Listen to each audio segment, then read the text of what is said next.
Yes, Ankit, you may start. Y- Yeah, thank you, Sia. Uh, Good evening, one and all.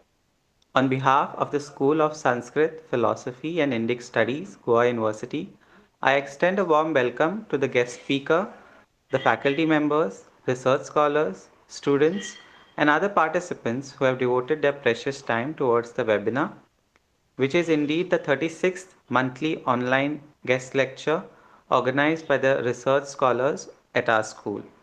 We are very happy to have Dr. Lisa Guenther with us today, who is the Queen's National Scholar in Political Philosophy and Critical Prison Studies at Queen's University in Kingston, Ontario, Canada, who will speak on the topic Unravelling the Colonial Lifeworld in Canada's Prison Capital.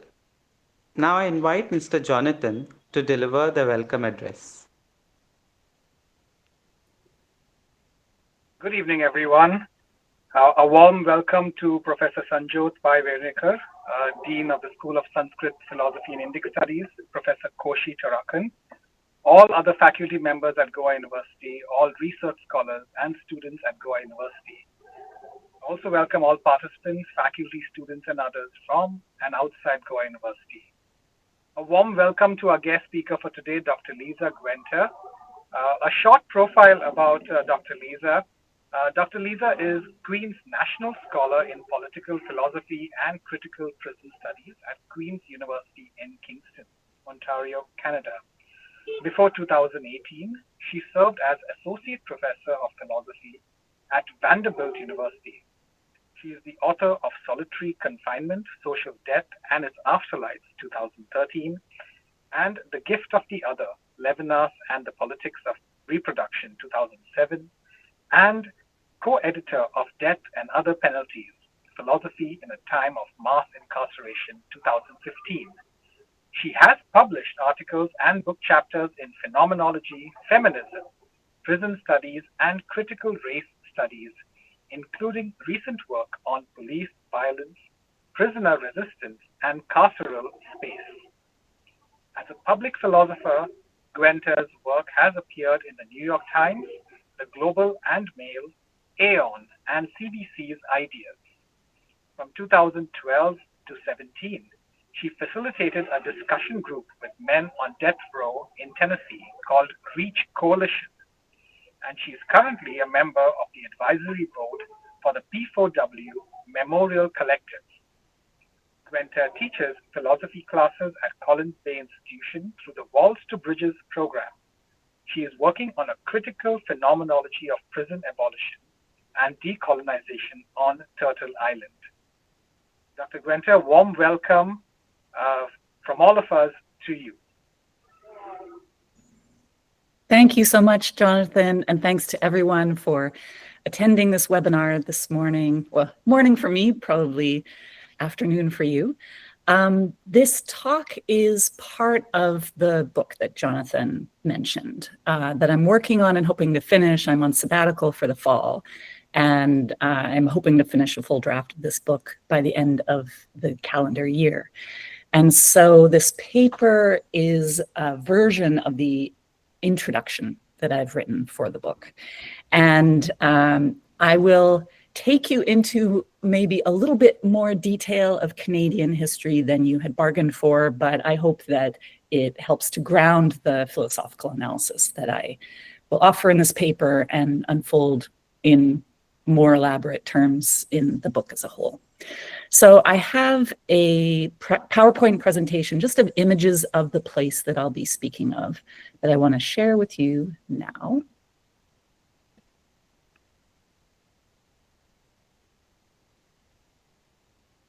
All right.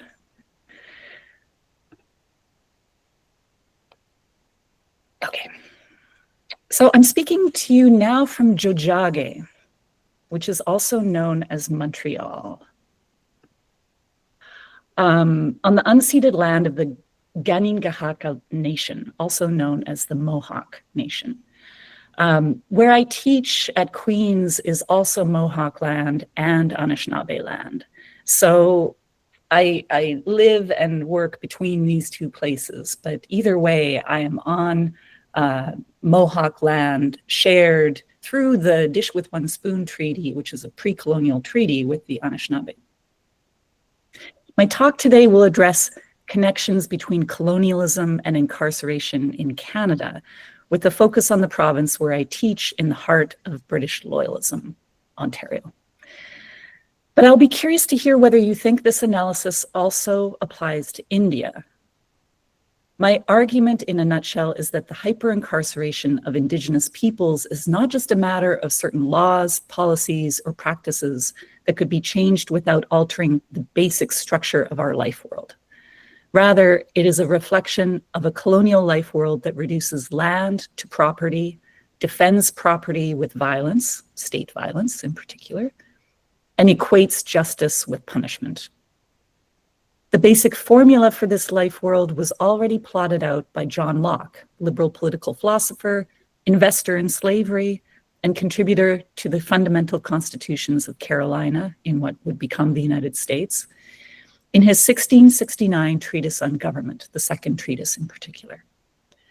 Locke's theory of property, his view that Indigenous peoples waste the land by failing to treat it as property, and his harsh theory of punishment for those who disrespect the sanctity of property, express in a nutshell the logic of the carceral colonial life world, even in its most enlightened liberal form.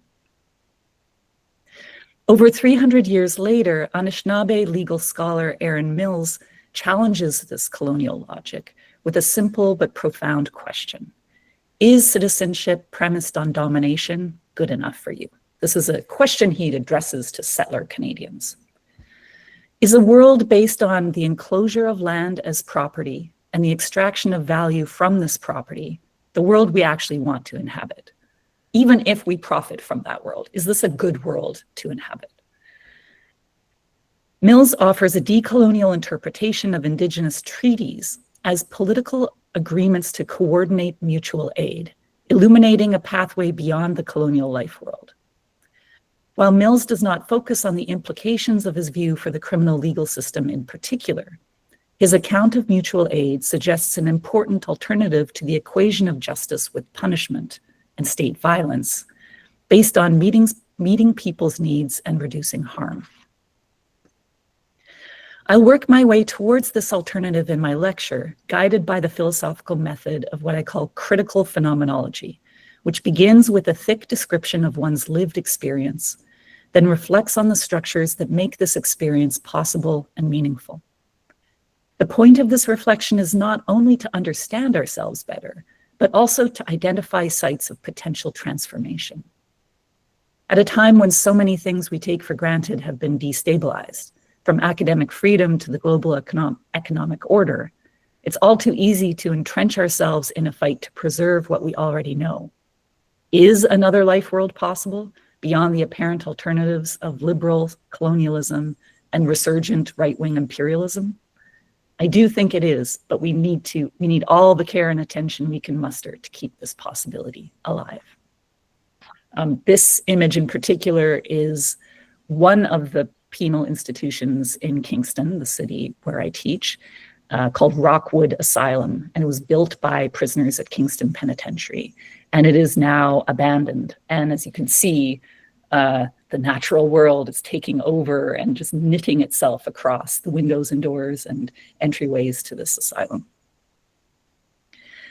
So the first section of my paper is called Welcome to the Prison Capital of Canada, otherwise known as Kingston, Ontario. My sketch of the carceral colonial life world begins in the parking lot of Collins Bay Prison in Kingston, Ontario, Canada. This is it. It's a cold, clear day with the bright red roof of the prison looking ridiculous in the sun, gleaming like a plastic lid on an old stone castle. Families of geese are waddling through the grass where they nest each summer. A few fly overhead, soaring over the prison walls. Behind you are the remaining wetlands that surround the prison and its immense farm, which stretches almost to Lake Ontario. There's probably a kilometer or so maybe 2 kilometers of just farmland between Collins Bay Prison and Lake Ontario. Across the street are a few luxury car lots and a sushi restaurant.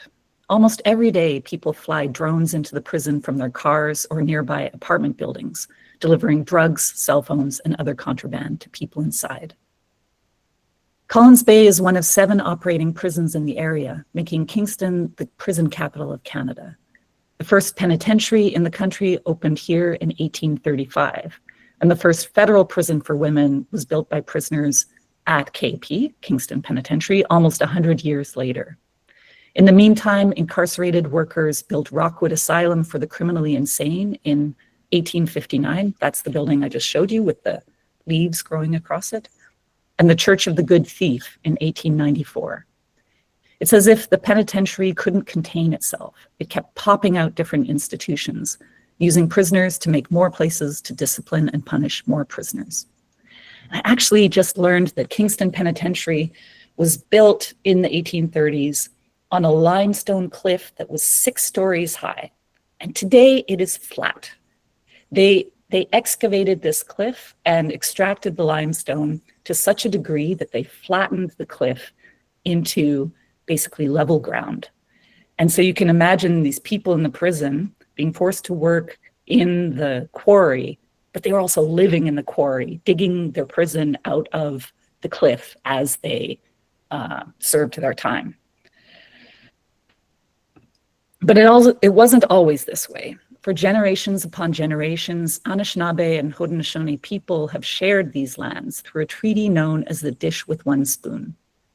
As my Mohawk colleague Jan Hill has explained it to me, the Dish with One Spoon Treaty acknowledges the richness of the lands around the Great Lakes as a place for hunting, fishing, and gathering food and medicine, which must be shared in a way that leaves plenty for others. Both the dish and the spoon are to be shared, which implies taking turns and leaving enough for others, even as you nourish yourself. While she explains the Dish with One Spoon treaty, Jan reminds us that the spoon is not a weapon. It has no points or sharp edges. It is made for nourishing, not for fighting.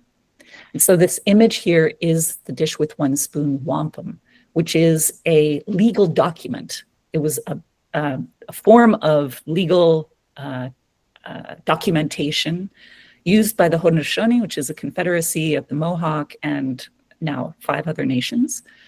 And in this, it's composed of white and purple shells.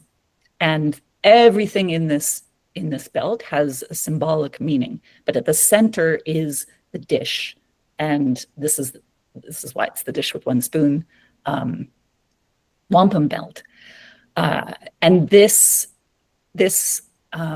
is a concrete form of the treaty that is an ongoing negotiated relationship between the Mohawk and the Anishinaabe, even now in the era of colonialism. So long before French and English colonizers staked their claims in North America, building trading posts, military forts, churches, schools, prisons, and asylums, in roughly that order, Indigenous peoples have been caring for the lands in and around the place they call Cataraqui, which we now call Kingston, giving and trading, having and resolving conflicts, making and revising political alliances, doing ceremony and sharing knowledge, keeping each other safe and addressing harm. Today, Indigenous people are 10 times more likely to be incarcerated in Canada than non-Indigenous people. In the prairie provinces and northern territories, the disproportion is even more extreme. In Saskatchewan, for example, Indigenous people are 33 times more likely to be incarcerated. Indigenous women are the most over-incarcerated group of people in Canada. They make up just over 5% of the overall population of the country, but 50% of the federal prison population. And that number goes up to 70, 80, even 90% of the provincial prison population on the prairie provinces and northern territories. The number of Indigenous women behind bars more than doubled between 2001, which was the year after the prison for women in Kingston closed, and 2012, even as cases of missing and murdered Indigenous women and girls were routinely neglected by police. So Indigenous women are both hyper-incarcerated and underprotected by police. These patterns are by no means exclusive to Canada. Australia, New Zealand, and the United States, other dominant British settler colonies, share a similar pattern of frontier violence, forced assimilation, and criminalization in roughly that order, shot through with structural and interpersonal violence at every level. There's a teepee and a sweat lodge in the Collins Bay prison yard, fenced off from the walkway that my students and I follow to reach our classroom each week. So I can't actually take a camera into the prison where I teach, but this is an image that more or less looks like the healing lodge area of the prison where I teach. There's the sweat lodge is the domed area. You put hot rocks, which are understood as ancestors, into the sweat lodge, and then it creates a kind of sauna. And that's a ceremony that is performed both outside of the prison and, in this case, in the prison. And then ceremony is also done in the teepee to the left. The class I teach is a Walls to Bridges class on power and knowledge, with 5 students from the prison and 5 students from the university campus, Queen's University, where I teach philosophy and cultural studies.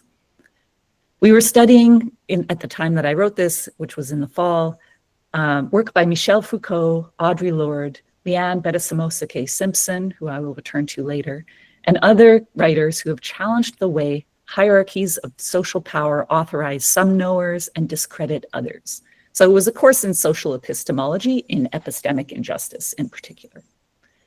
Every student receives credit for the course, and at the end of the semester, they present a collaborative project of their own design. The crackle of an institutional speaker periodically interrupts our conversations in the prison classroom, but we find ways of speaking over it. In the 3 years I have taught this course at Collins Bay, only one of the incarcerated students has been Indigenous. Most are Black men of Caribbean descent who grew up in Toronto and have been sent here to one of the whitest cities in Canada to do their time. Like Indigenous people, Black people are also hyper-incarcerated in this country, making up 9% of the prison population, but only 4% of the overall population. So it's clear that racism and colonialism shape the criminal legal system in both Canada and also the US, and New Zealand and Australia. But the problem is not a simple matter of too many white police officers, judges, or juries. Attempts have been made on both sides of the border to change laws and sentencing structures, but the system as a whole keeps reproducing itself, despite the best efforts of criminal justice reformers, and not only in the current wave of far-right backlash. It is our life world as a whole, I want to suggest, that generates this disordered order. A sweat lodge behind razor wire, wetlands covered in concrete, the accumulation of wealth for some through the dispossession of others, all in the name of criminal justice.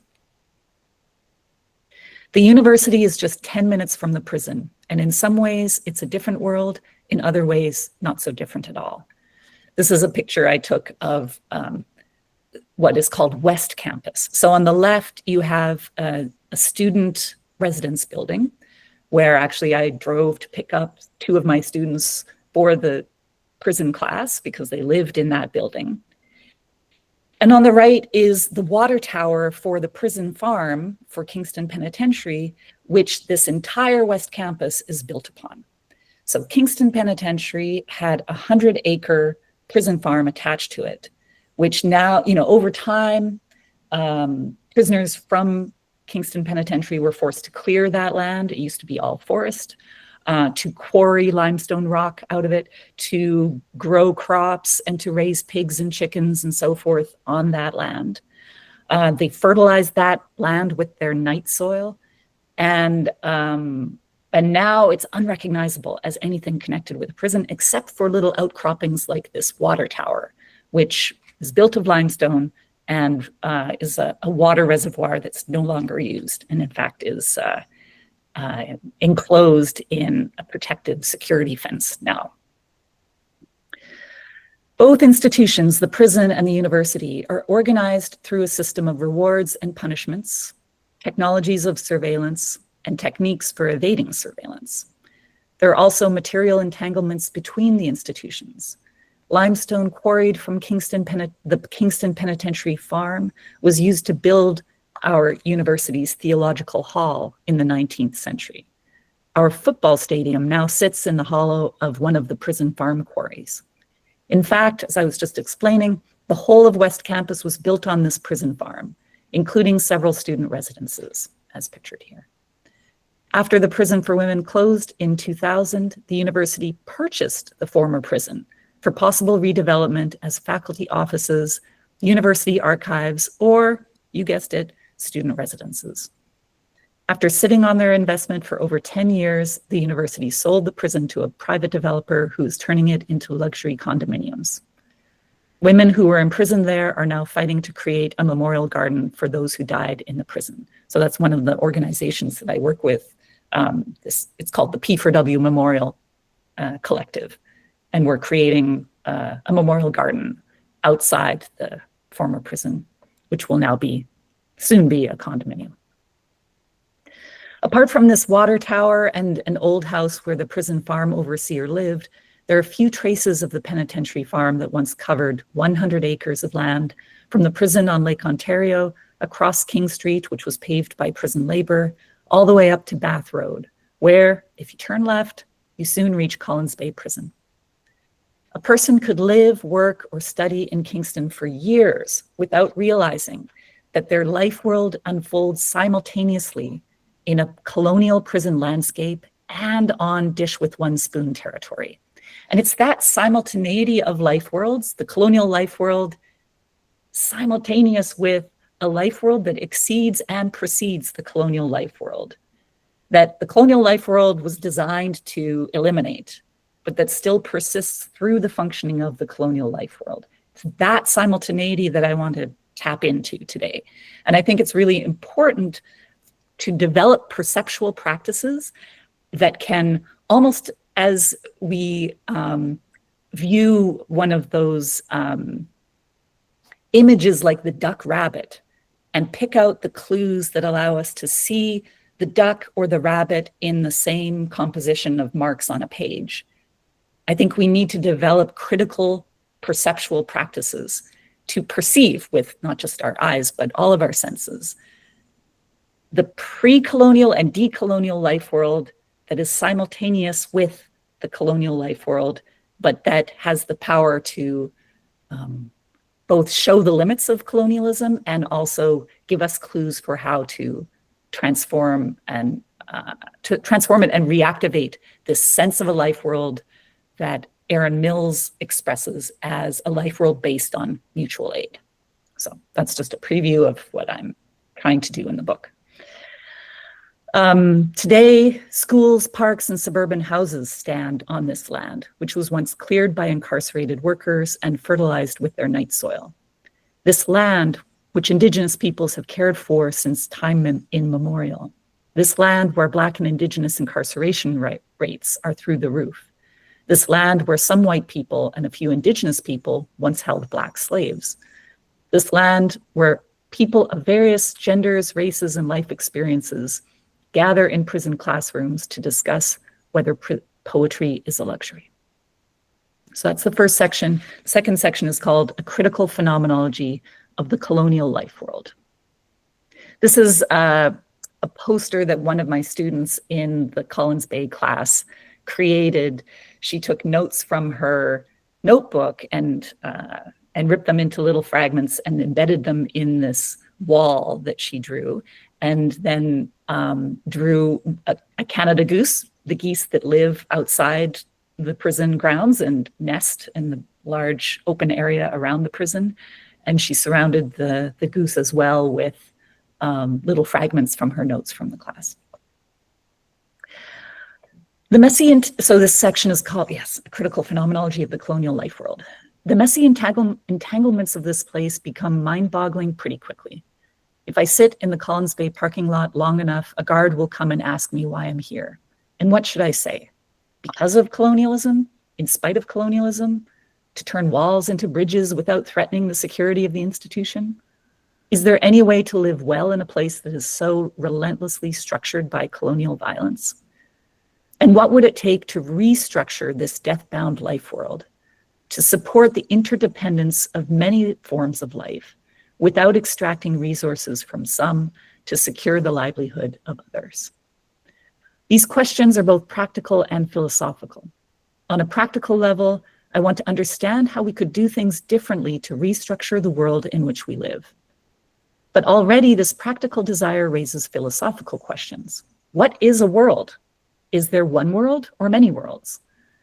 What's the relationship between action and existence, or between doing and being for those who inhabit a world? Restructuring the world sounds like rebuilding a ship at sea, since there's no neutral position outside the world from which to take it apart and put it back together again. But how do we do this without risking collapse? These questions are inspired by the phenomenological tradition, which grasps the world not as a mere container for those who inhabit it, but as a generative context for the meaning-making activity of inhabitants.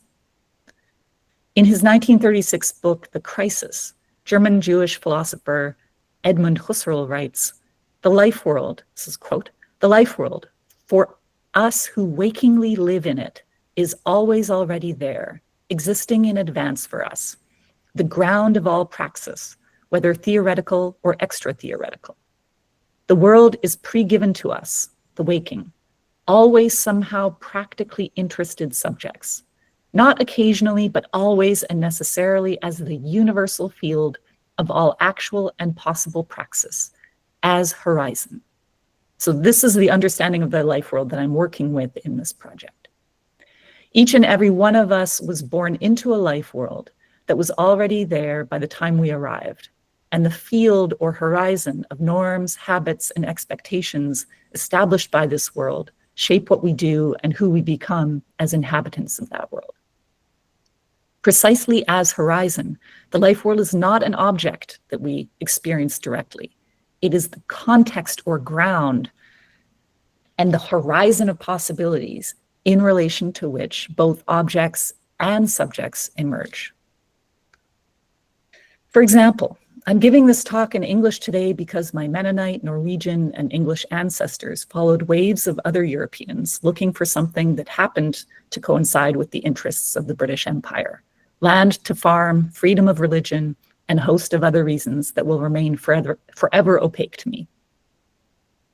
The everyday practices of my ancestors and other peoples, other settler Canadians' ancestors, have interwoven over generations to build a world in which, until very recently, it seemed quite normal for a white woman from the sovereign nation of Canada to cross an international border, virtually or physically, to give a talk in English about colonialism. But as the emerging global trade war suggests, there's nothing permanent or inevitable about the current life world.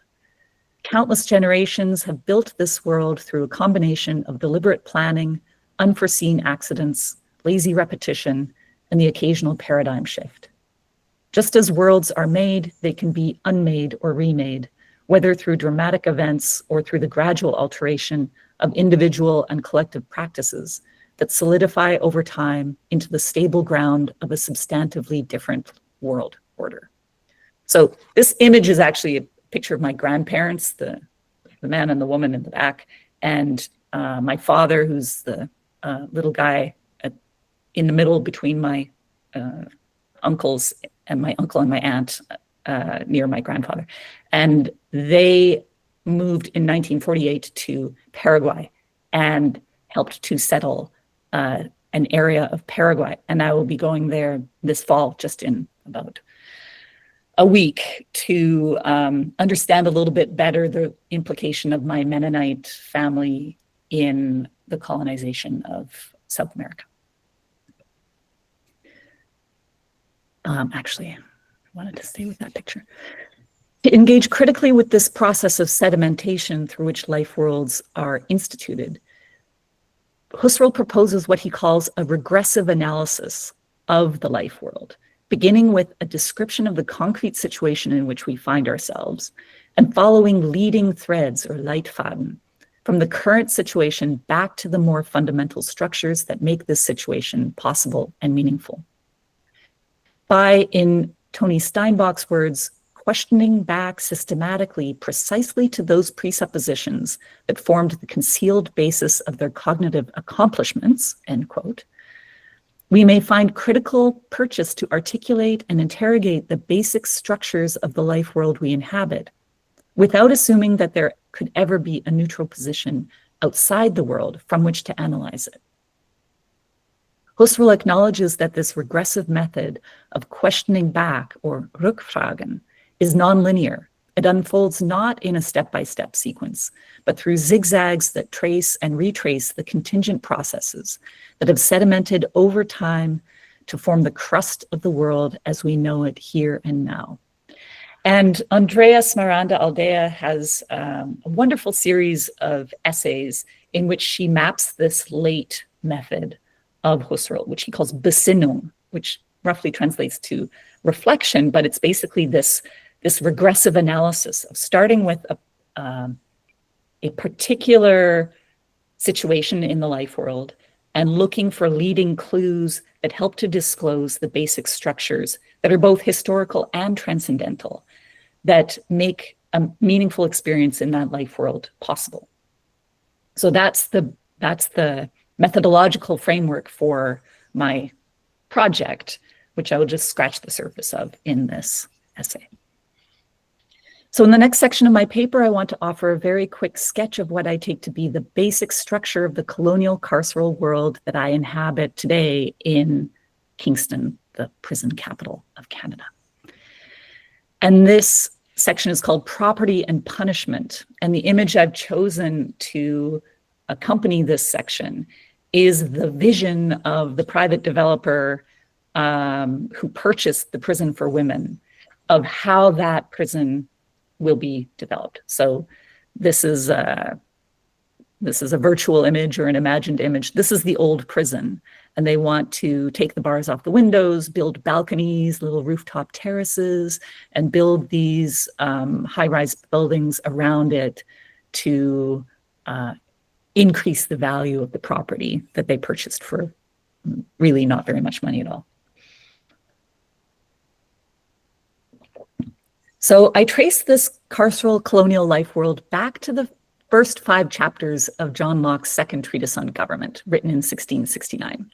This is not the only text where we can find leading clues for the basic structures that organize the life world depicted in this image, but I feel like it is a very compressed, potent articulation of the norms, values, and desires that inform the construction of this carceral colonial life world that has not ceased to operate as such, even though the prison is shut down.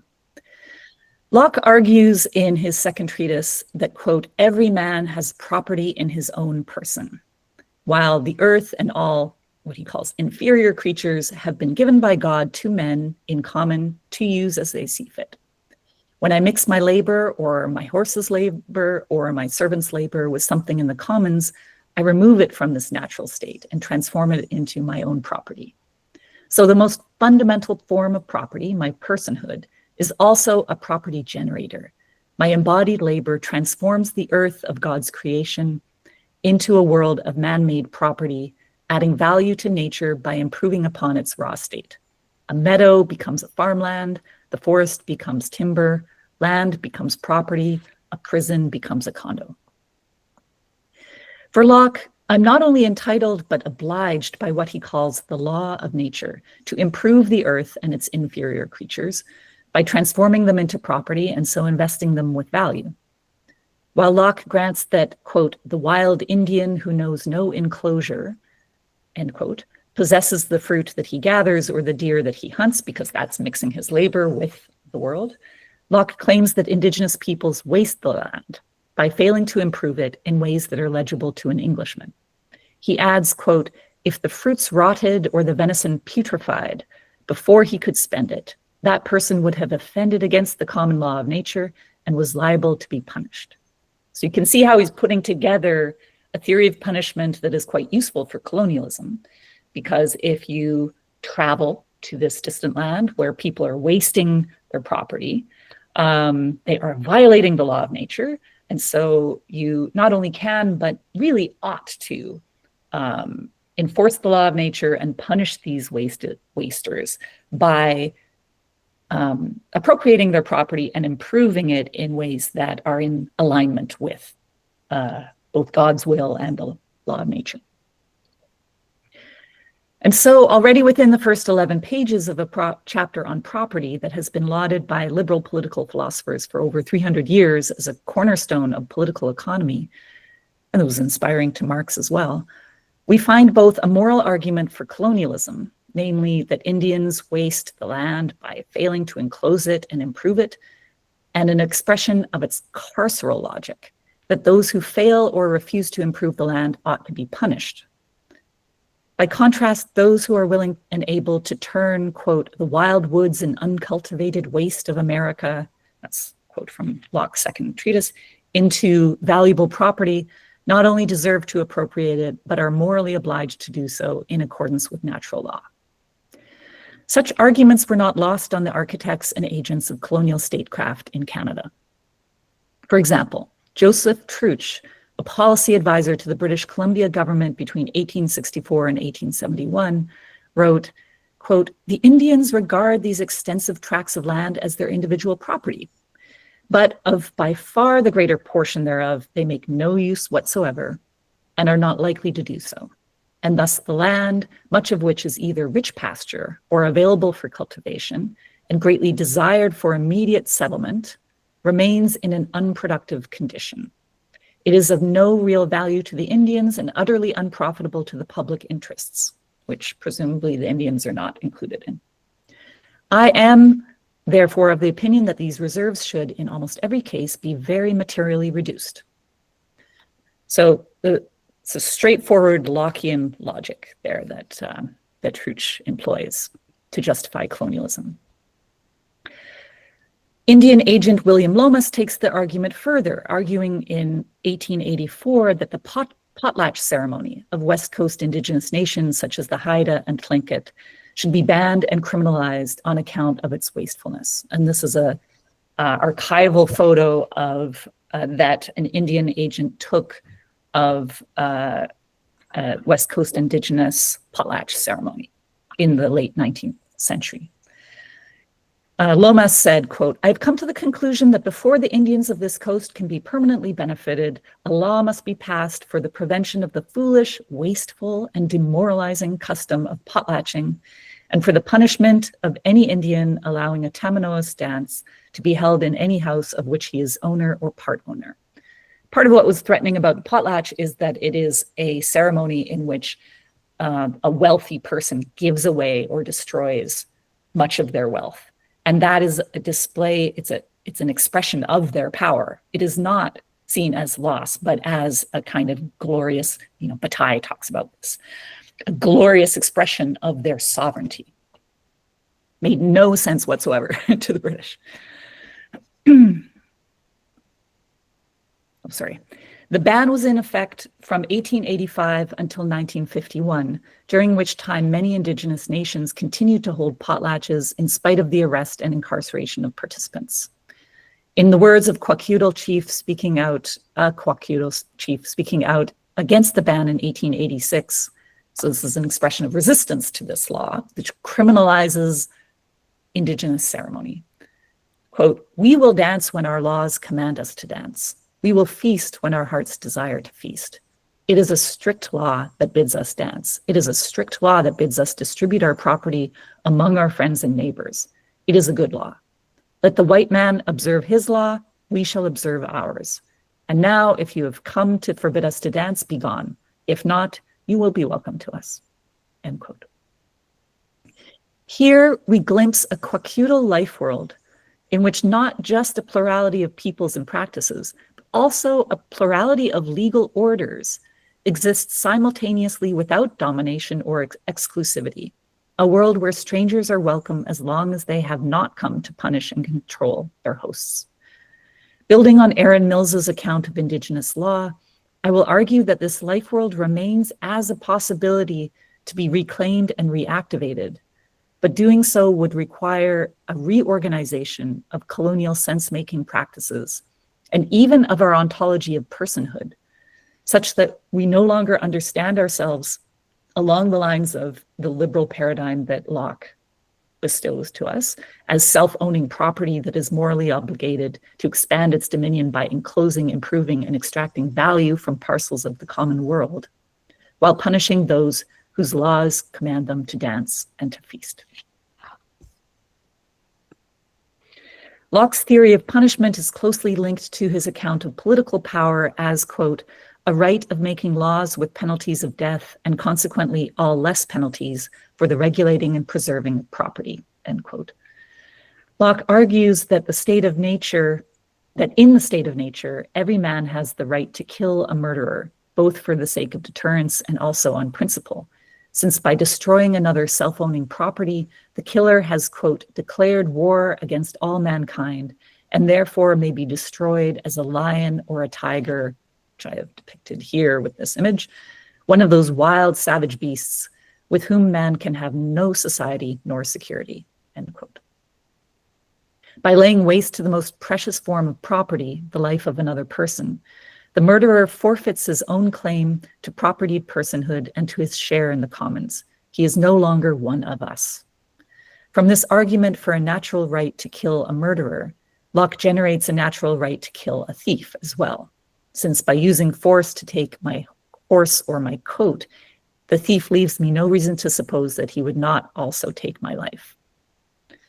After all, if personhood is a form of self-owning property that expands its domain by mixing its labor with things, then there's only a difference of degree between theft and murder.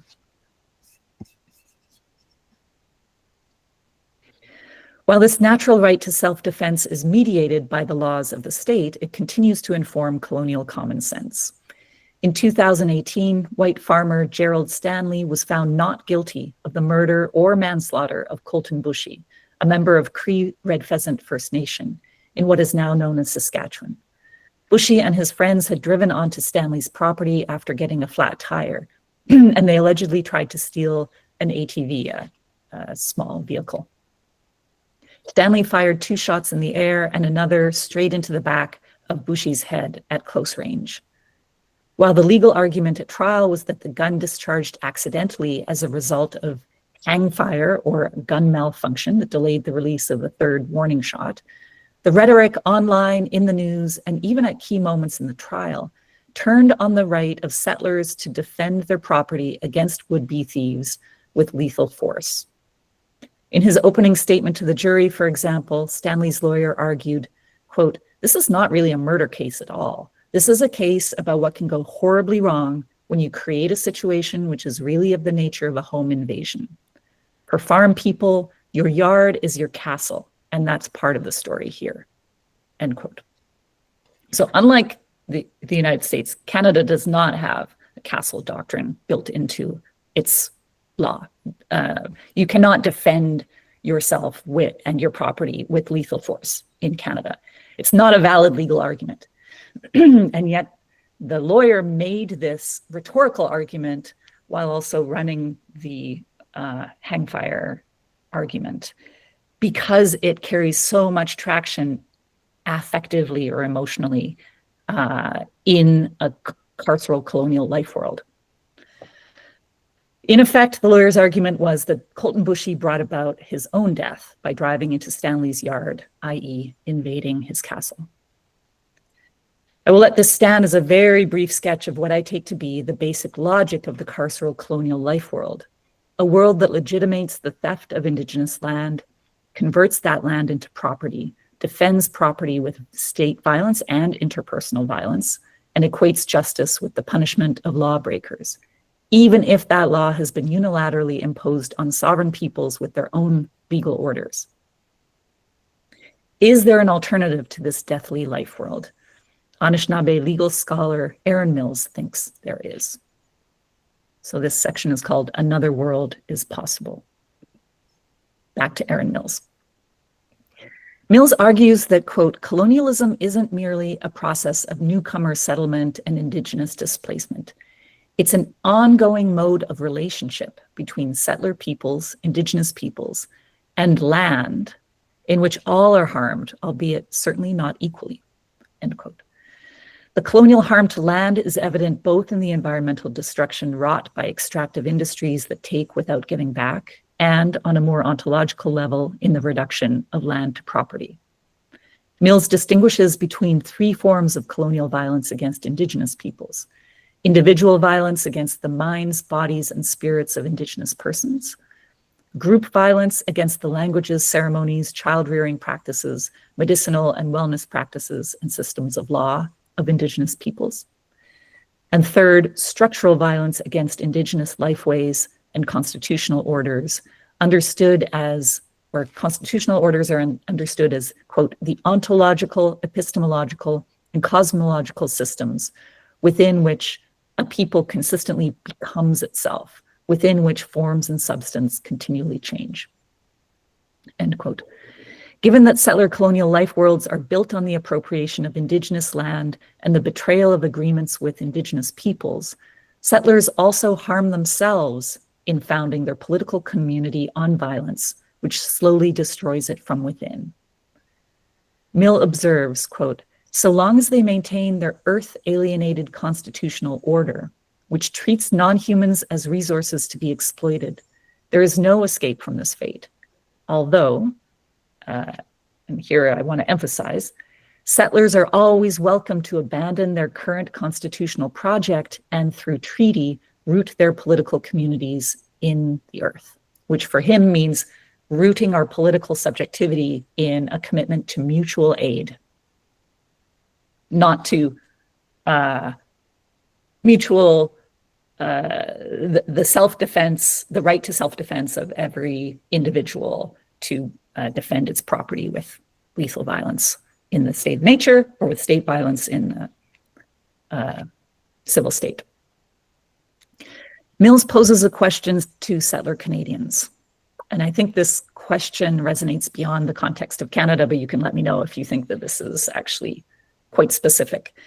He says, as beneficiaries of settler supremacy, is citizenship premised on domination good enough for you? By framing the stakes of the issue in this way, Mills redirects the impulse that some settlers may feel either to react defensively to critiques of settler colonialism, claiming that we should not be held responsible for the actions of past generations, or to collapse in a heap of guilt and self-loathing, which does nothing but draw more attention to the suffering settler. Instead of reproducing these norms of shame and defensiveness, Mills invites settlers to desire a life world that would not be premised on domination, a life world that our existing treaty relationships have already been inviting us to join for hundreds of years. So I just want to add a little note that this is different from white people should acknowledge their privilege and give up some of that privilege, because that, framing it in that way, makes it seem as if beneficiaries of colonial domination have everything that a person could want, and in our generosity would give some of that away. What Mills is pointing out is that to have your political subjectivity based on domination is to harm yourself as well as to harm others. It is to materially benefit from that situation of domination, but is also harmful to the very structure of personhood to benefit in that way from domination. And so what Mills invites us to do is to desire a life world in which our political subjectivity could be based on mutual aid rather than domination. And that is a pathway of liberation, even for people who are benefiting materially from domination. Mills' invocation of life worlds as the site of both the problem of colonial domination and the promise of radically different forms of relationship, grounded in treaty and rooted in the earth, speaks to me both as a decolonial abolitionist and as an inheritor of the intellectual tradition of phenomenology. So what would a life world beyond domination look like? How would it be structured? Mills describes it as a life world based on the commitment to, quote, coordinate mutual aid, i.e. gifts and needs, within particular forms of relationship, end quote. These relationships are understood as foundational to personhood as well as to community. No one exists separately from the web of relationships within which their life unfolds. For Mills, this ontological point has normative consequences. Quote, if we're always already connected in relations of deep interdependence, then the question of freedom is never about standing apart from the other and always about how to stand with them, end quote. To exist interdependently in this way does not exclude tension or conflict. Rather, quote, conflict is a vital means through which interdependence functions. It's one of the ways we remain connected. So this isn't some sort of idealized vision of a pre-colonial way of being in which no one ever harms anyone.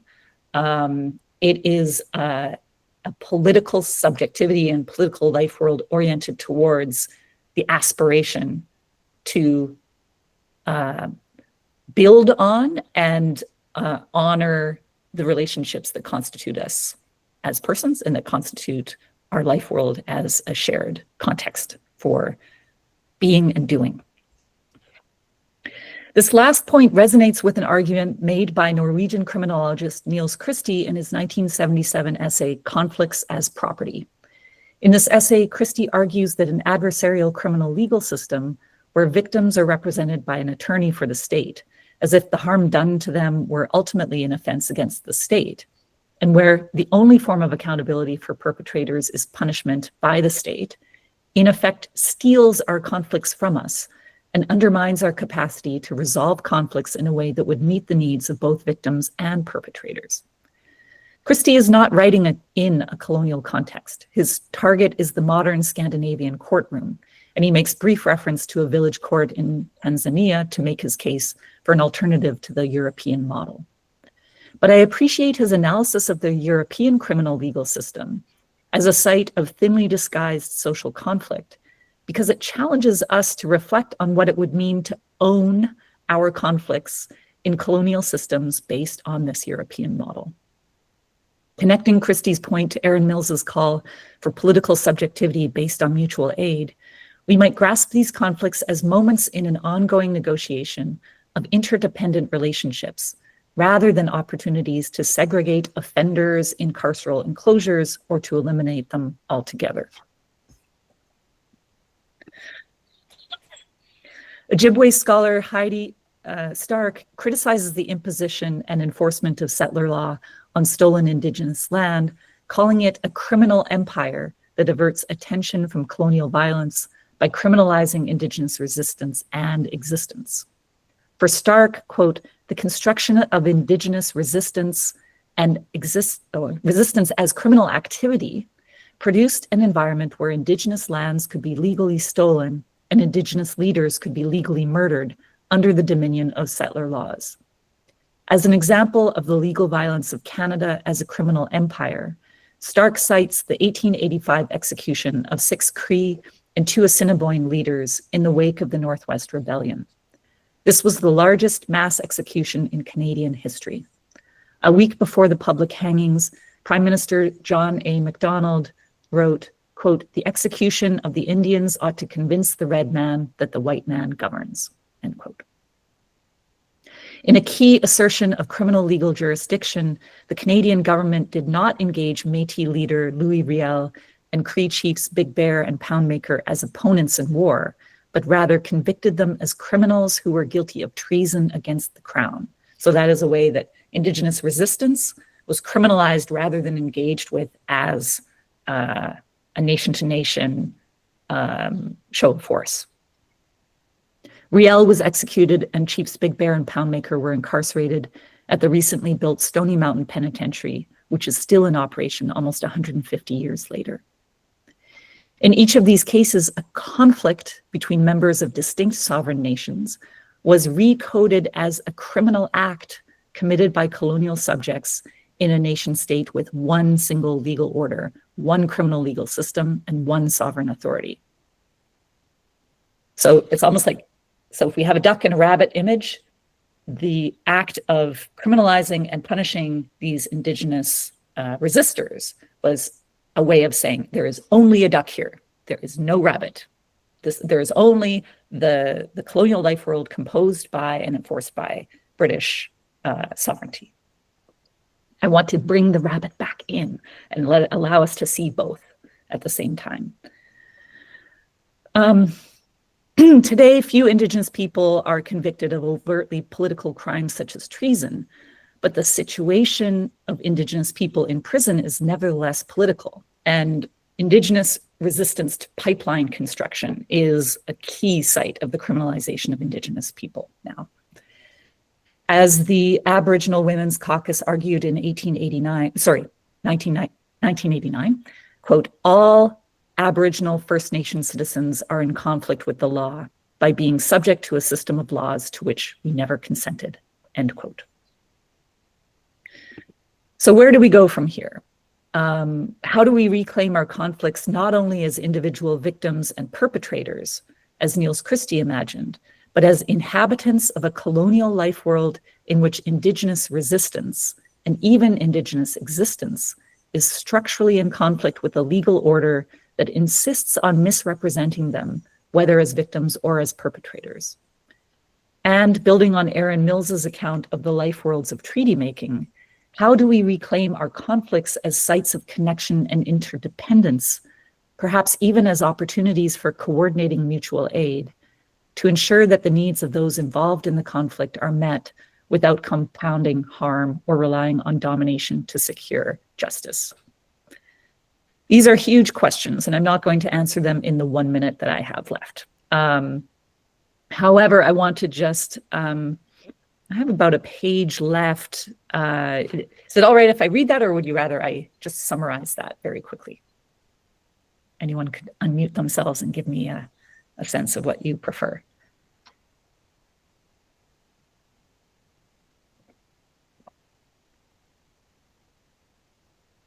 Okay, I will maybe just summarize. So in the last page of the paper, I draw on Leanne Bettasamosa Simpson's work on Anishinaabe justice, which for her does not mean how do we punish wrongdoers, but rather must be understood holistically as grounded in Anishinaabe legal orders and ways of respecting and honoring the land. And so we have to not understand justice in this narrow context of interpersonal conflict, but in a more holistic context of caring for the land, and through caring for the land, caring for one another. And I think her approach to justice resonates with Mills's understanding of political subjectivity as grounded in mutual aid. Simpson co-wrote a book with Robin Maynard, Black abolitionist, activist, and scholar, to reflect on the basic structures of the colonial life world in Canada, and to affirm the abolition of both colonialism and the carceral institutions that colonialism has installed on Turtle Island as nonlinear, as unfolding in zigzags. So I'll just read the final paragraph of my paper. These decolonial abolitionist theories of nonlinear history, a decolonization that unfolds through zigzags, resonates with Husserl's zigzag, while refusing his teleology of European supremacy. It is in this interstitial space between and across phenomenology and decolonial abolition that my own work unfolds. Starting from my situation as a phenomenologist and a white settler woman in a carceral colonial life world, I understand my work to be paying attention, picking out some leading threads that help to describe, analyze, and most importantly, unravel the life world I have inherited, a life world in which political subjectivity is based on domination. The point of this unraveling is not merely to destabilize and dismantle a life world that is, quite frankly, currently at risk of even more intense forms of domination, but also and primarily to recover and support the simultaneous possibility of a life world grounded in interdependence, respect, and mutual aid. Thank you.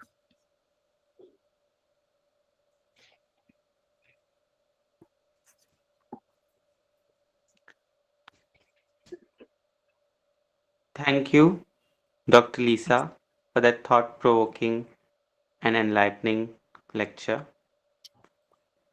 I invite Ms. Bhavna to moderate the Q&A session. Yeah, thank you, Sanket.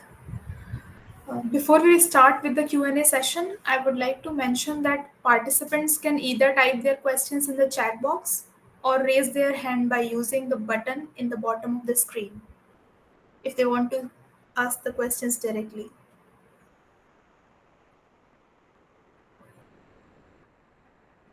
Yes, sir. Please, Koshi sir, go ahead with your question. Thanks a lot, Professor Lisa. It was a delight listening to you.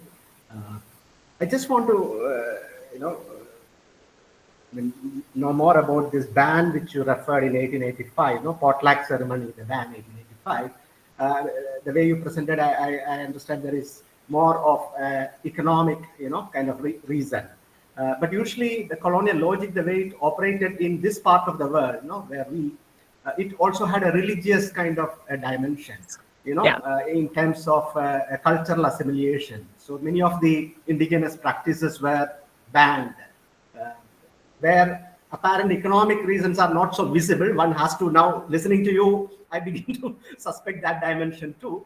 But predominantly it appears like a certain kind of a religious, domination. I just want to know what was the consequence of that religious angle with regard to Canadian situation.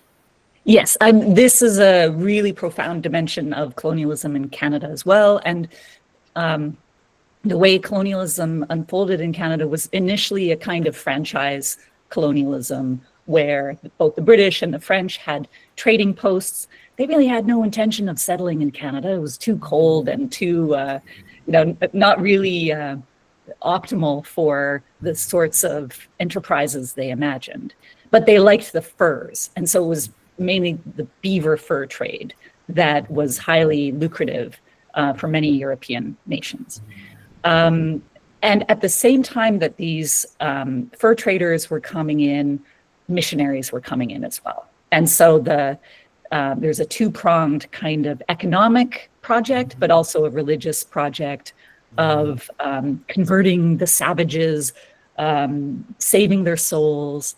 And this really goes back, I think, to some of the early European justifications, legal justifications for colonialism. When the Spanish and Portuguese were sailing off in every direction. And the papal bulls that were initially articulated to justify the Crusades, so a different kind of religious but also economic project of Europeans invading Muslim and Middle Eastern regions in order to both plunder for loot and also to save souls. The religious legal justification for that came through these papal bulls. And so centuries later, you have this two-pronged religious economic project that the British, being much less invested in the Pope's church, but very keen on justifying all of their activities through appeal to law, managed to sort of reformulate and fuse together with other legal and religious justifications to give themselves sanction to both use the church as an arm of colonialism and also sanctify the economic, more basic benefits of colonialism through an appeal to morality and religion. So this is the case with the ban on the potlatch as well. It's like, this is a very unchristian ceremony, and it must be civilized. But also, I was just struck when I was reading about the potlatch bans, how intensely those who condemn them focus on the waste and this, completely nonsensical destruction of property. And it reveals, I think,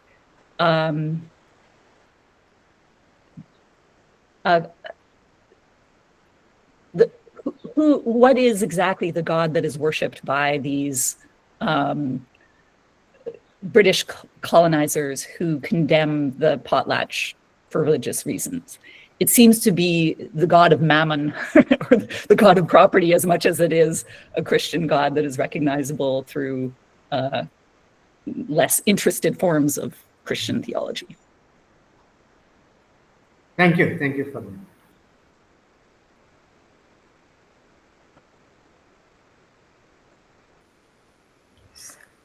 Aruvi has raised her hand. Yeah, Aruvi, please go ahead with your question. Introducing us to your recent work. I have not framed any question, but I would like to, if we could discuss more about both Aaron Mills's life world of mutual aid. So, while I get the idea behind mutual aid, and as you also acknowledged, it's the perceptual shift that is required to see through the simultaneity of the life worlds. So there are like two existing life worlds, two or multiple existing life worlds through which you see through and kind of, trying to arrive at a life world wherein we can all live. Like to quote from one of your own works, you asked somewhere like, was a life world possible wherein we can all breathe, right? Or how do we allow each other to breathe, right? So that kind of life world. So it's so where I'm going with the question is that when we have a life world which we are using the Foucauldian notion of domination, so then the life world is already rooted in the understanding that the life world of the other is to some extent or to the most extent does not deserve recognition, right? That the other is just wrong, or like their ways of doing things is just not right, or how the British classify the whole world as uncivilized. You know, so when that is to use the phenomenological notion, or that is the structure of your life world, and then so it is based on the idea that life worlds cannot change, as against to what you argue by critical phenomenology, wherein from within the life world we can conceive different possibilities. But yes, when we start with mutual aid, the idea sense of mutual aid, and then there is a life world that starts and ends saying that no, life worlds cannot change. Like my world is the only world, and the other world is just an illusion, or the world doesn't exist. So to to the desire and will to make this perceptual shift happen, that if I am somebody who is being colonized, who's colonized by a power, and I have every reason to resist and to fight back and to like make that perceptual shift for myself. If I have been, I have not made that shift myself yet, right? But when the structures are deliberately put in place, the whole point is to not see the other perceptual world. The whole point is just to not see the rabbit. If you see the rabbit within the life world, that is, if you're trying to be an activist, if you're trying to advocate for the people, then you will again be, you will see the true life world for what is it. You will be like incarcerated for just speaking up for so the idea of activism and putting the work out there, which mutual aid kind of requires, and I'm also asking it from the sense that most of the times when like the spaces that I have seen mutual aid work in, most of the time it is the same set of people who also come forward for the for participating in mutual aid. as well. Like it's very easy to overlook than to like engage in, because you have a justification that no, my life world does not or cannot allow for this mutual aid. So just I think I'm just making the same point, just putting it in a very long way. But the point is, like, if you could give us some more idea into how the life world into mutual aid actually works in practice, like through representation or those like examples. This what I would like to try to understand more. Yeah. Yes, absolutely. As you were talking, I was thinking about all kinds of different examples of where I have felt like separate life worlds have collided and overlapped, but then there's a revelation of their simultaneity and a shift, however temporary or fleeting in the dominant life world. So I'm thinking about, I lived in Tennessee, Nashville, Tennessee for 10 years when I taught at Vanderbilt University. And that's where I started thinking about prisons. Because for me, it was a shift in my life world. I had grown up in Canada, then I taught in New Zealand for about 5 years. And then I moved to the US South. And the really stark racial segregation and class segregation in the city felt to me like, whoa, like this city is organized around racism. It is like in such obvious ways. It funnels some people, like white middle class people in these directions. It funnels everyone else in these other directions. And the presence of police in different parts of the city was so striking. And I was working at this very expensive private university that some people called the Magnolia Plantation. It just had these trees, and it was like a completely different little bubbled life world.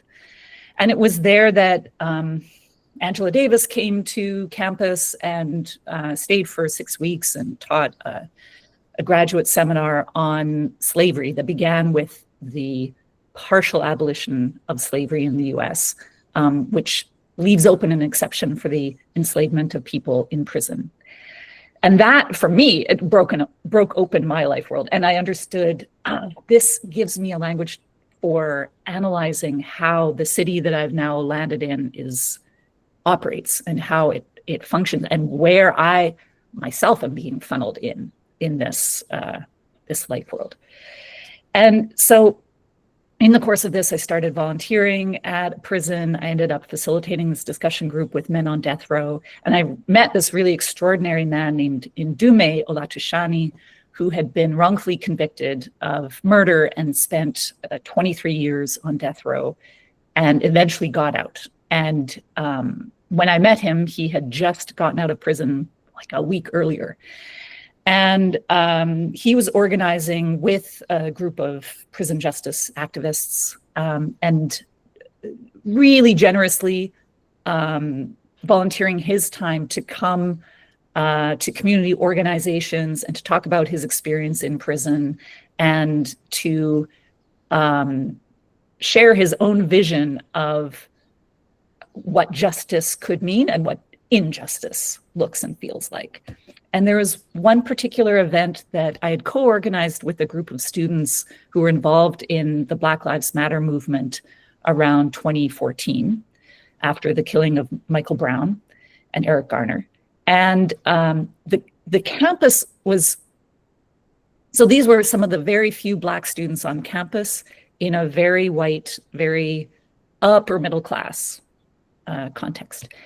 And the students wanted to, they began the workshop with an exercise called Four Corners, where they asked,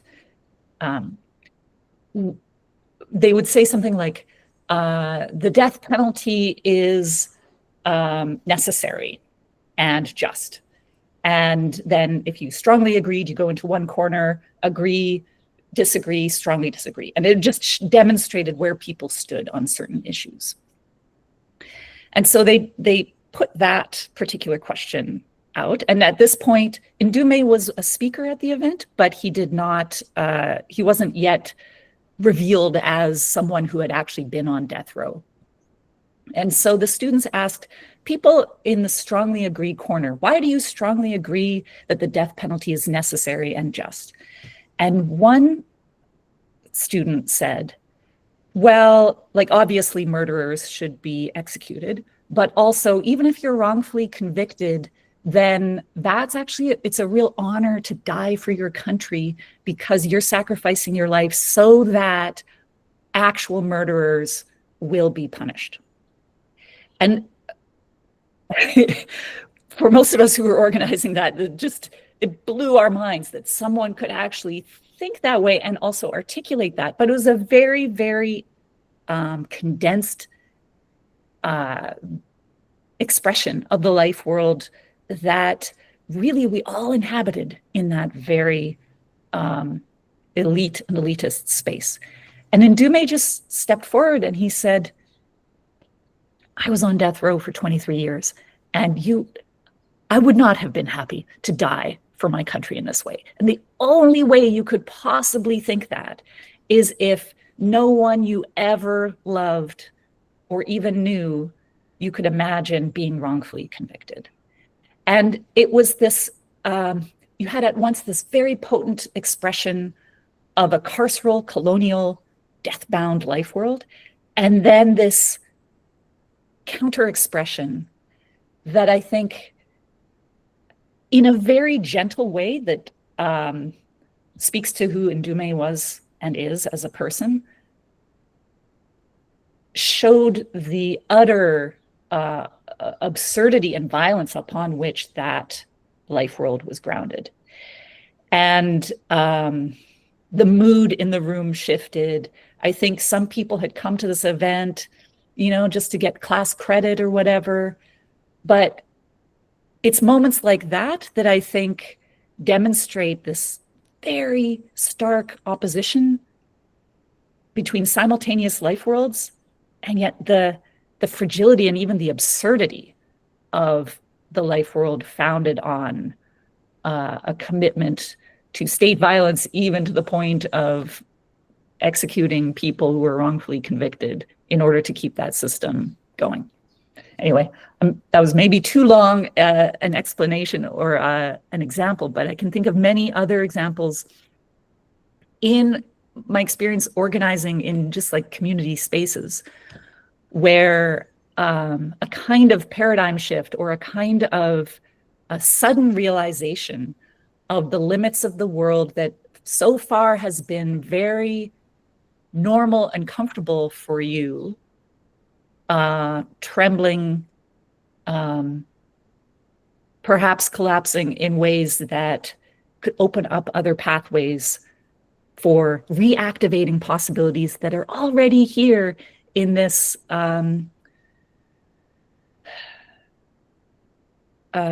context of multiple life worlds, but that if we're too deeply entrenched in our bubble, we won't even perceive as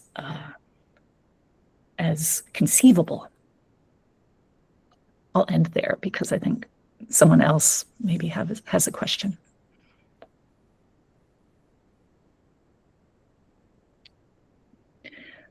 Something in the chat, how far can I lay responsibility of recognizing my life world on the other, both in terms of understanding another life world and providing aid and care?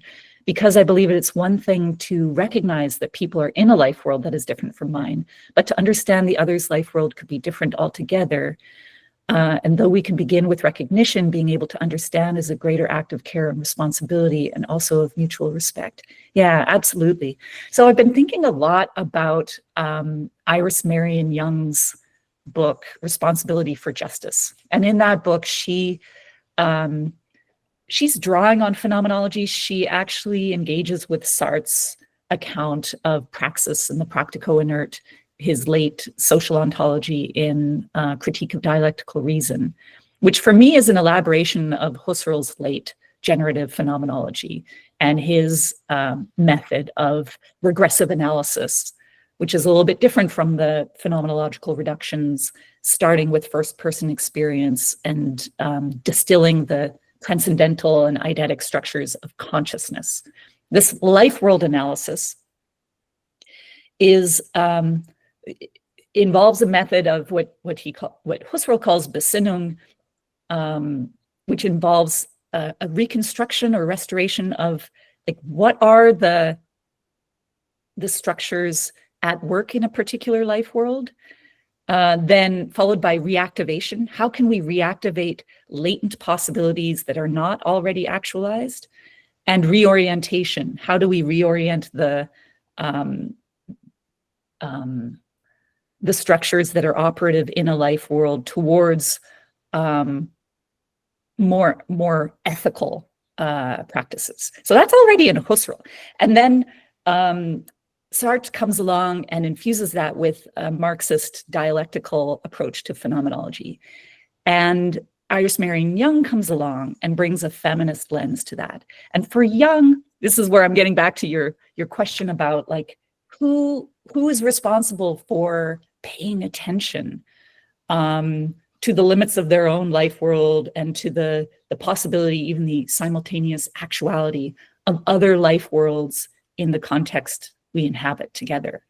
And for Young, she thinks we are all responsible as inhabitants of a life world or as political subjects to struggle for a more just and equitable distribution of power and of resources in the world we inhabit.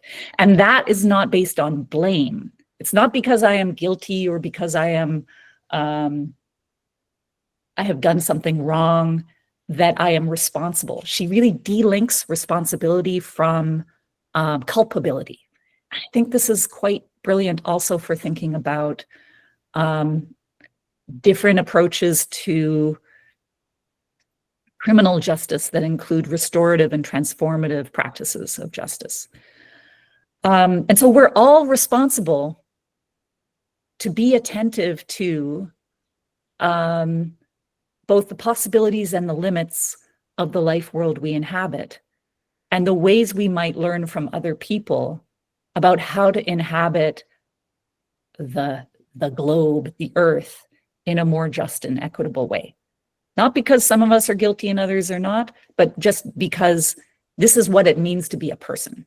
It is to be dynamically engaged with the horizons, which are both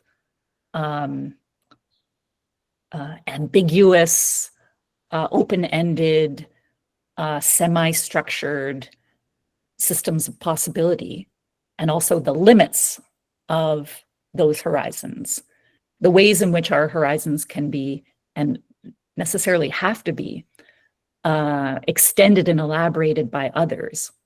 But just to be a person entails this responsibility to pay attention to those horizons.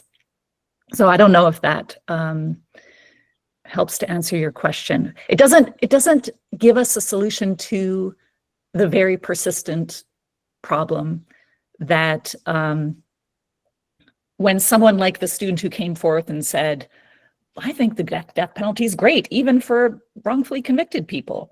The boundaries of her life world are so tough and so well protected by wealth and social power that it's hard to imagine that person being transformed by an encounter like that.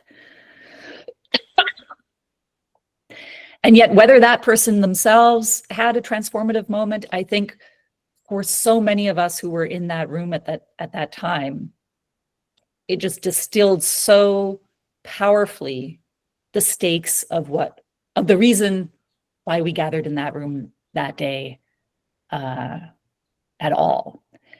And that is the challenge of inhabiting a world together in a way that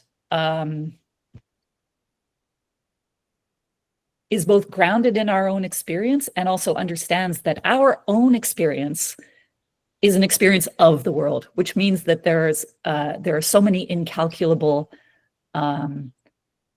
depths and surprises that constitute our personhood as relational, our world as relational all the way down as well, such that even to attend to your own experience is to have to attend to the ways others both respond and refuse to take up your own position in that world.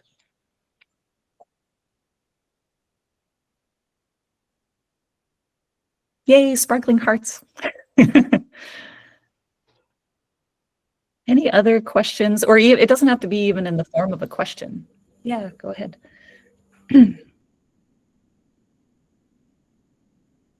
Go ahead, Professor Ambuj. Yes, please. Yeah, thank you very much, Professor. I think you have brought this discourse in a very significant manner. Like, I am a student of philosophy and I engage with undergraduate students at Punjab University College.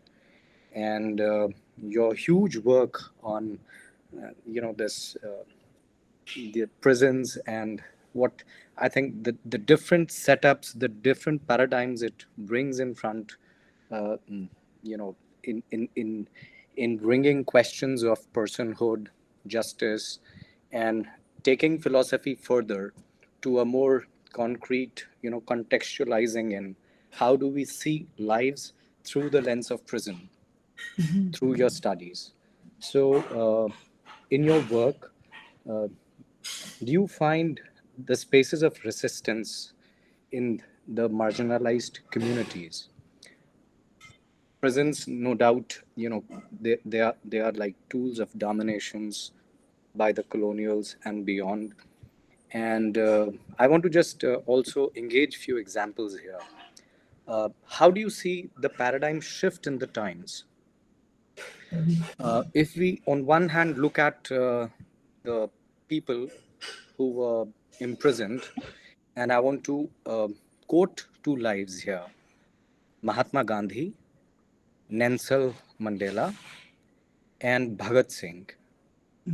So, Bhagat Singh's imprisonment created a kind of a huge, uh, you know, a resistance voice which comes where people from all walks of life come together to bring it to make it his arrest and subsequently his execution, uh, whether it was lawful, it was unlawful, and uh, uh, becoming a martyr. The stories which goes beyond by people like you and many others who you know write on. So, how do you see? And on the other hand, there is Mahatma Gandhi, who's a very, somebody who has taken colonialism head on. The his engagement with, uh, resisting with peace. So and Nelson Mandela in Africa. So, this discourse on prison, how do you reflect on this whole concept of this resistance by the one who is, victim, and also in his victimhood become as a hero? Yeah, thank you.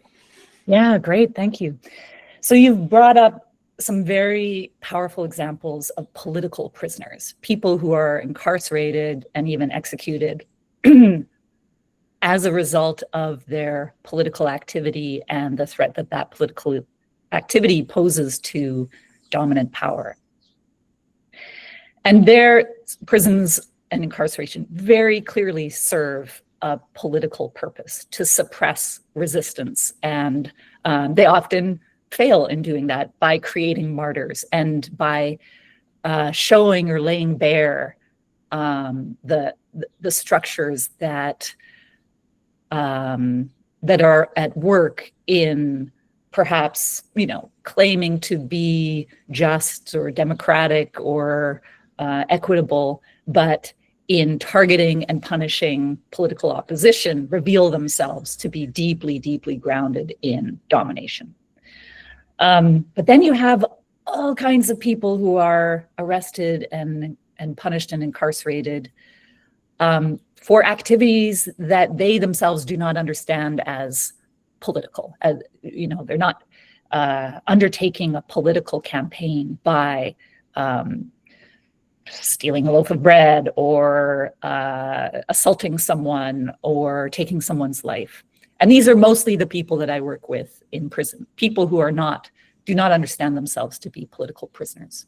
And yet, I think even in its everyday functioning, in its targeting of what the British, like under Margaret Thatcher, used to call ordinary decent criminals, in opposition to the Irish political prisoners that posed a different kind of threat to them. That prisons still serve a political function and a social function of separating out and spatially segregating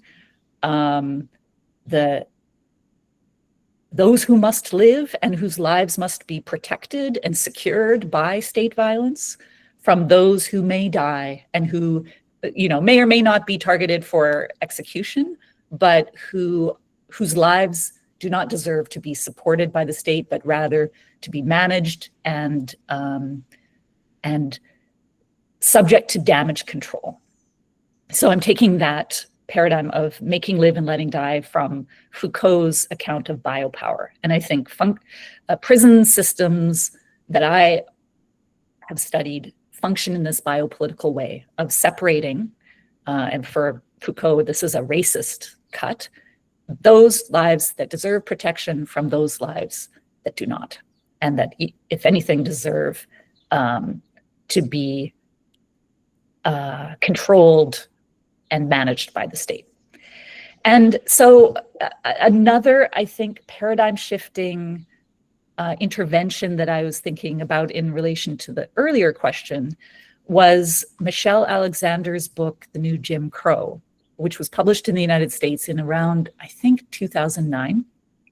And that was really a paradigm shifting account of the war on drugs.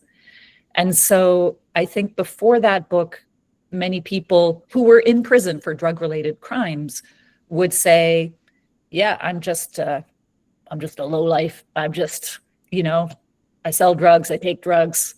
I'm trying to get out of prison, or maybe I'm trying to operate within prison and keep my my business going, but there's nothing political going on there. And by reframing and giving us different horizons within which to understand the war on drugs, Michelle Alexander showed the historical, longer historical context for both encouraging and criminalizing drug use among marginalized communities and racialized communities in the US. And also the stark disparities in the way, for example, crack cocaine was punished versus powder cocaine, and the impact of that on, you know, I don't know, Manhattan accountants who used powder cocaine versus people living in a different borough in the US in utter poverty using crack cocaine. That the whole system of the criminal legal system and even the way that drugs were perceived as a phenomenon was shaped by racism and capitalism in a way that set up poor Black people to be criminals and to be punished as criminals and to be firmly placed among those whose lives did not deserve to be supported and protected. And she said, this is the new Jim Crow. This is a method of racial segregation. And what we need is a new civil rights movement to end the war on drugs, to end the very targeted criminalization of drug use that is very racialized in the US. And so, yeah, the reason why you ended up in prison might be not because of some noble political aspirations you had. You might not have been a hero going in, but you can be part of a movement to both reveal, like in this duck rabbit way, a system that just looked like this is what we need to do to protect our kids against drug dealers, to reveal that system as a mechanism of social control and domination, and to join with other people in building a civil rights movement to end that entire, like to abolish that life world within which it makes perfect sense for someone caught with a little bit of crack cocaine to be sent to prison for 30 years. And so I see this as a phenomenological paradigm shift, where by giving us different frames of reference or different horizons within which to interpret the same activities differently, we don't just get a revelation of, like on a conceptual level, that what we thought was one thing is actually a different thing. We also get the some practical starting points for organizing our world differently. And as distant as Edmund Husserl might seem from the story I've just been telling about the war on drugs, I do actually think that his late generative phenomenology gives us a language for talking about that process of reflecting on the basic structures at work in a life world, recognizing that some of these structures might be necessary, like spatiality, temporality, but many are contingent, and they've been historically sedimented to the point where they seem necessary. And so how do we, in the course of that reflection, clarify what is necessary and what is contingent? In Andrea Aldea's terms, how do we map the modal systems at work in a particular life world so that we can see where change is possible, and undertake the kind of not just perceptual practices, but also everyday embodied practices of relating to one another, reactivate hidden potentialities in that everyday life. Thank you. You're welcome. Yes, Koshi. Oh, you're on mute.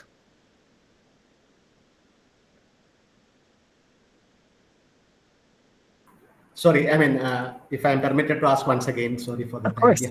No, I was, I mean, what was more attractive in your presentation for me, how do we realign the life world, where Yeah. you mentioned about Anishinaabe and even, the notion of respecting land and going back to Lockean notion of mutual aid or a Levinasian gift kind of thing is quite, relevant, because we have now realizing, we have been now realizing another danger of this decolonization project somewhere. Recently, there was a well-received book by a scholar, Meera Nanda, who, talks about how certain post-colonial theorists have, in a way, unintentionally contributed to a growing right-wing nationalism.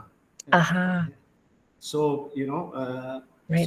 So that kind of a decolonizing project may end up in another kind of dominating, narrative discourse. Whereas this kind of realignment that you are talking about, in fact, is more, liberating in that sense. It's not a question, just a comment. Right.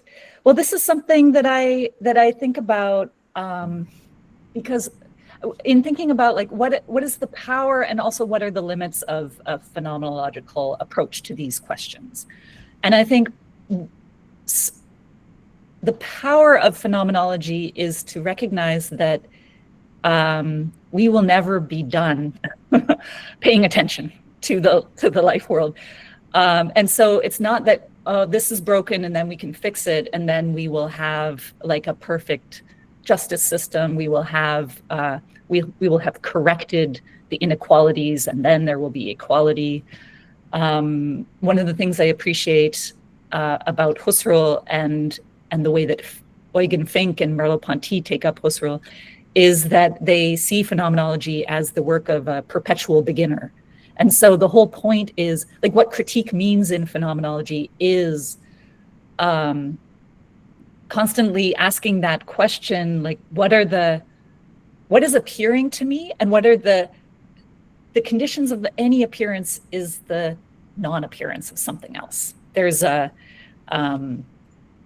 Merleau-Ponty talks about this in terms of the organization of a figure and ground, and he draws on Gestalt theory of perception for that. And so when something appears, there is a background against which it appears. And so what is latent in that background continues to shape the appearance of the figure that I'm focused on. But I have to be attentive to that negative space that continues to shape the meaning and materiality of my embodied lived experience. And so that is also a source of frustration for many people, and it can be to be in that ambiguous space of constant critique and self-critique can be, from an activist perspective, too wishy-washy, not enough action. You know, we've thought about this enough, let's just like get on with our program.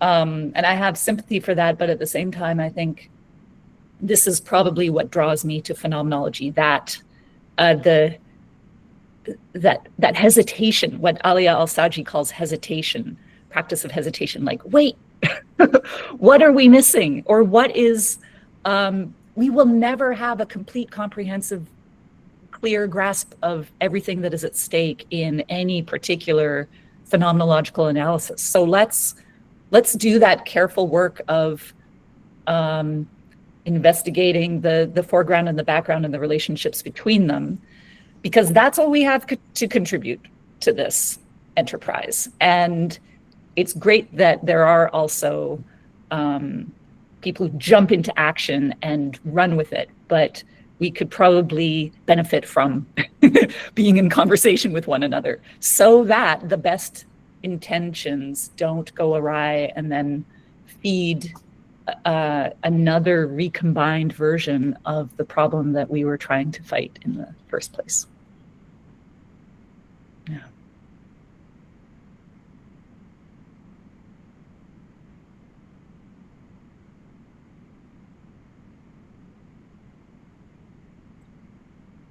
Bhavana, you are monitoring Yes. anything in the chat? Yeah. Yeah, do we have any more questions? Okay, I don't. Yeah. Now I would like to inform the participants. Yes, ma'am, you were saying something? Oh, I wanted to thank everybody for a really wonderful conversation and for the chance to share my work with you and to hear from your perspective what resonates and what questions remain. I really have enjoyed this session and I appreciate your attention. Thank you, ma'am, for the session. It was really insightful to hear all these things. Yeah. So I would like to inform the participants, if any of their questions have remained unanswered, they can correspond to Dr. Lisa via the mail. The mail is mentioned in the chat box. Yeah. So thank you so much, ma'am. Yeah, before we end, just one more, compliment. I mean, I was really taken by the mode of presentation that Professor Lisa adopted. You could see this inhabiting two life worlds simultaneously, the visual, GPT images and the auditory propositional Okay, speaking great. was quite, interesting and, inviting, of inhabiting two life worlds simultaneously. Thank you. I'm glad to hear that, because I felt like I'm talking about such a particular place, but I think that what we can learn from this particular place travels. It resonates with other places. But I also want to show you some of the places that I'm thinking about, so you have a more concrete image as I'm talking. So I'm glad that worked out.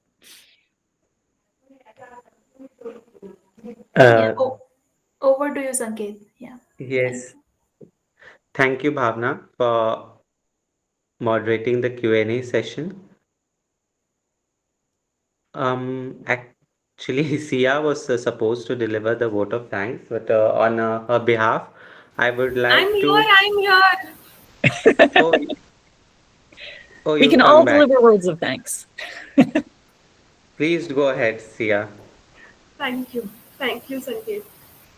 Uh, I wish to express my heartfelt gratitude to Dr. Lisa for the insightful session and also for answering all our queries with a lot of patience and care.